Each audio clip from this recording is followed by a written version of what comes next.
U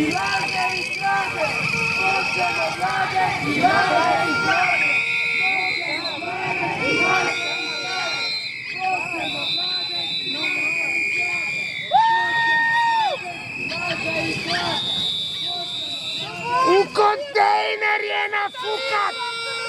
Bando! U kontejner je nafukat!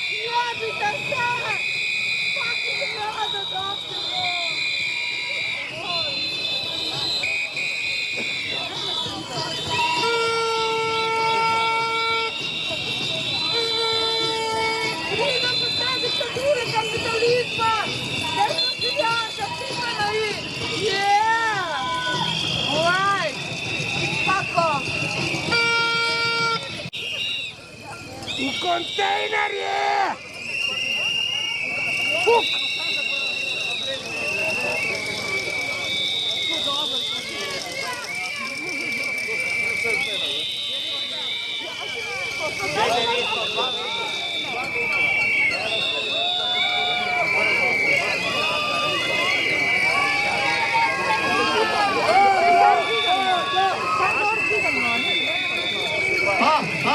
A se slišimo, protestniki? A me slišite? Ne slišite? A vas lahko vprašam, čigave so ulice? Čigave so ulice? A lahko vsi skupaj pozovemo policijo, da se umakne za 2 metra nazaj, da je lahko naša ulica, da bomo imeli prostor za varnostno razdaljo. Prišli nazaj.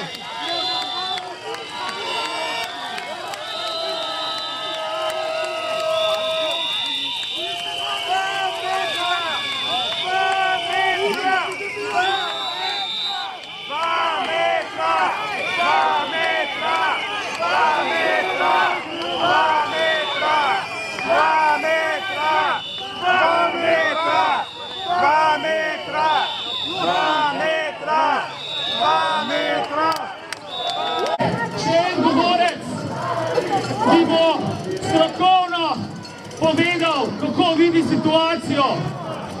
Namreč, kot smo rekli, ne gre samo za razdarjeno množico, ne gre samo za lenuhe. Celotna Slovenija, od intelektualcev do profesorjev, do zdravnikov, doktorjev, pravnikov, vsi smo združeni v tem, da tako ne gre več naprej. Predajam besedo dr. Dušanu Kebru, bivšemu ministru za zdravstvo.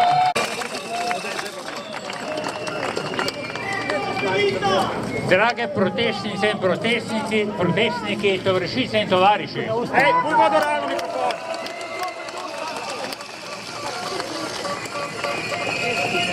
Cel svet je moral priznati v času korona krize prednost javnega sistema mnogo večja pred vsemi zasebnimi sistemi.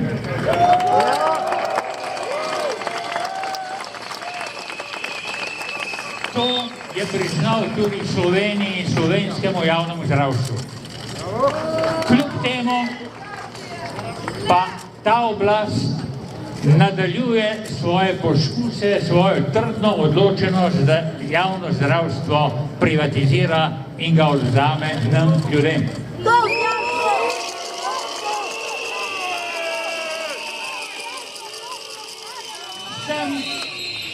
Sem prišel, da bi vas pozval k podpori javnemu zdravstvu, ampak to bi ni treba storiti. Podpirate ga. Hvala vam.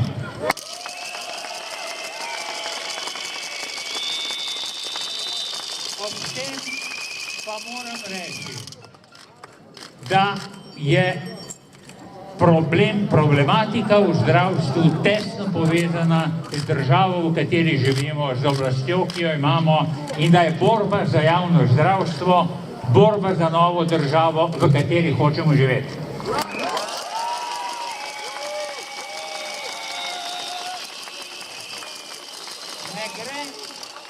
Ne gre za eno zlo, gre za dve zli. Prvo zlo se imenuje Janša in janšizem.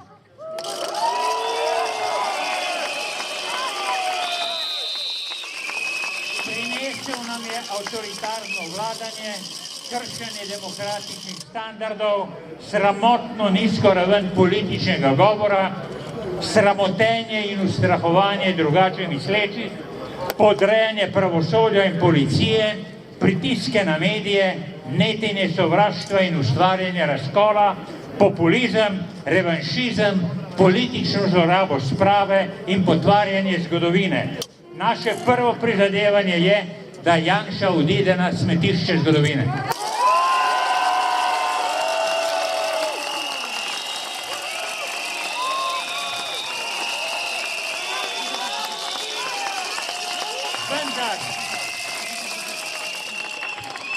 Vendar pa je to samo nujni pogoj, ni pa zadostni.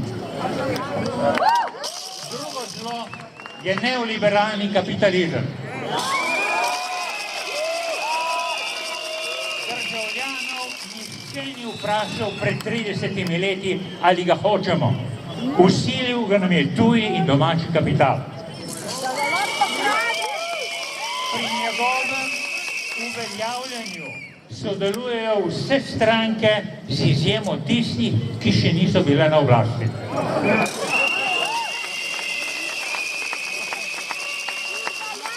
Slavljenje vsemogočnosti trga in zasebnega proti javnemu so sprožile divje lastninjenje krajev družbenega premoženja, siromašenje javnih služb in privatizacijo zdravstva in šolstva.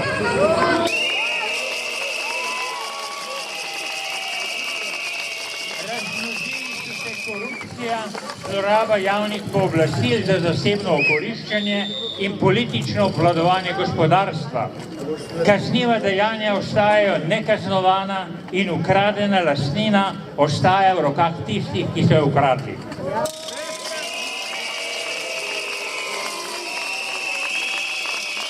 Povečala se ekonomska in socialna neenakost državljanov.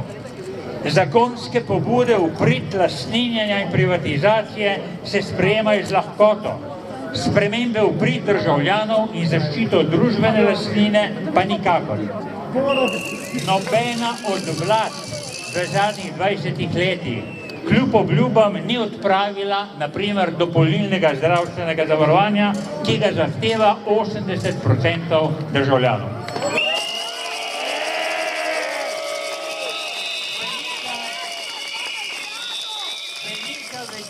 Davčnih sprememb zadnjih let so koristile bogatejšim in povečale razlike med bogatimi in revnimi. Javni zdravstveni sistem je nenehno na udaru kritike z namenom, da se naredi prostor njegovi privatizaciji. Denar, ki ga državljani zbiramo za zdravstvo, je zadnji veliki gost pogače, ki še ni padel v roke zasebnih interesov, privatnih zavarovalnic in privatnih zdravnikov.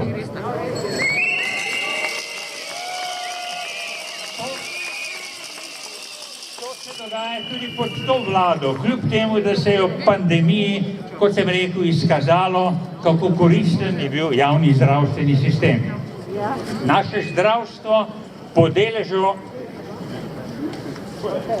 javnega denarja spada med najrevnejše v Evropski uniji. Na dnu smo tudi po številu zdravnikov. Država namerava za tanke porabiti 3/4 milijarde, ne namenja pa denarja.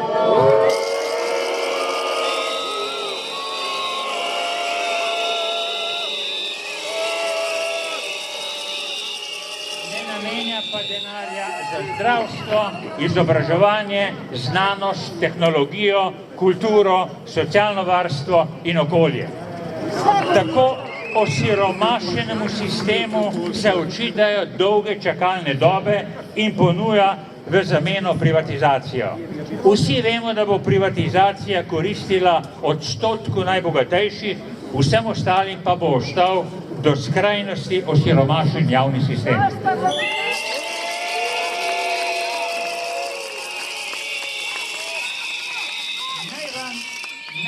Naštejem samo zadnje načrte vlade. Njen glavni davčni strokovnjak predlaga uvedbo kapice na socialne dajatve, kar pomeni, da bodo bogatemu odstotku, to je 13.000 ljudi, ki ima plače više od 6.000 evrov, torej teh 13.000 ljudi bo dobilo še 140 milijonov evrov na leto, zdravstvu pa bodo odzeli 45 milijonov.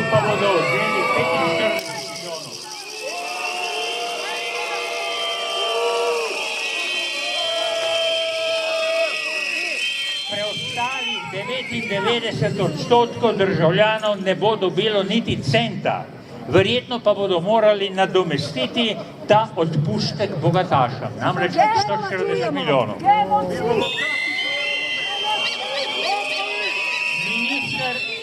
Minister za zdravje ne namerava opustiti dopolnilnega zavarovanja, temveč mu še povečati vlogo pri financiranju.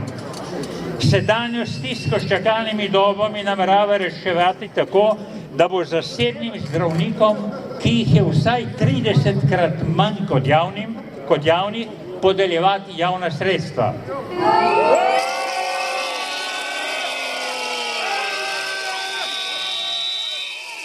Zdravstvena blagajna namerava skrčiti košarico pravic, ki so nam pripadale doslej.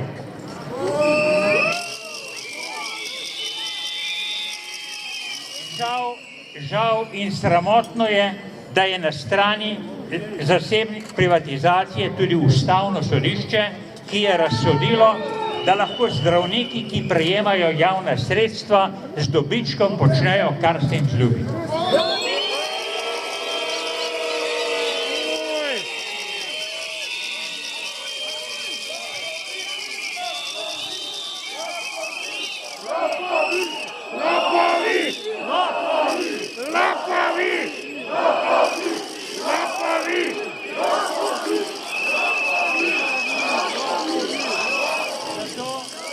Zato ni dovolj, da zahtevamo samo odhod Janše. Če se ne spremeni nič drugega, bomo dobili janšizem v manj brutalni obliki. Zahtevati moramo spremembe vsega, kar napadamo pri janšizmu. Zahtevati moramo, da stranke sprejmejo nov, drugačen program za Slovenijo. Zahtevati moramo vračilo ukradene družbene lastnine.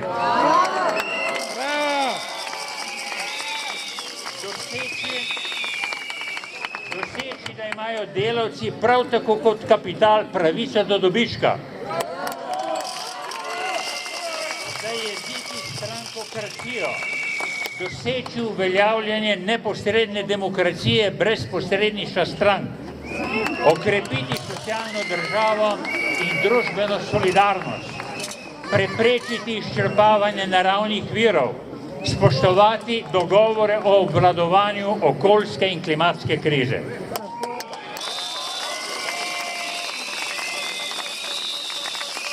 Doseči moramo, da bodo politiki spoznali in pripoznali, da sedanji ekonomski model ni niti socialno, niti ekonomsko, niti okoljsko vzdržen.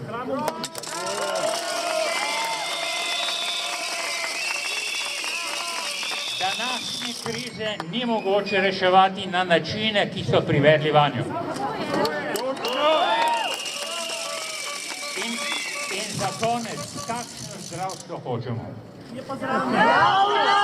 Hočemo javno zdravstvo, v katerem vsak prispeva, kolikor more in dobi, kar potrebuje.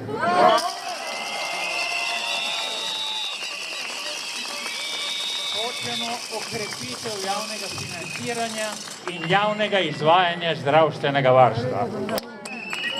Hočemo, da so ljudje enaki v zdravju in bolezni.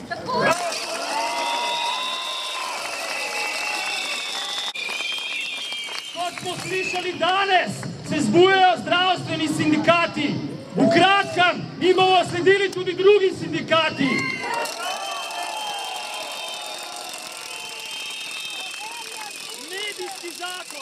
Medijski zakon, s katerim hočejo rušiti javno RTV, še ni sprejet in naredili bomo vse v naši moči, da ne bo sprejet.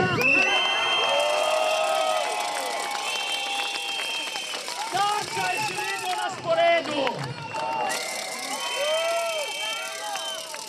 stanovske organizacije se povezujejo in organizirajo. Po vzoru Ivana Galeta se opogubljajo tudi drugi žvižgači. Vsak dan se vlagajo pritožbe, prijave, tožbe, pozivi in peticije. Javnomnenjska podpora vladi ves čas pada.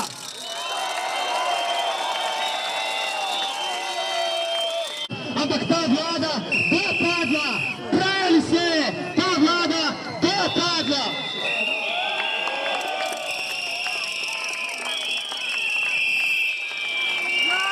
In še zadnja stvar.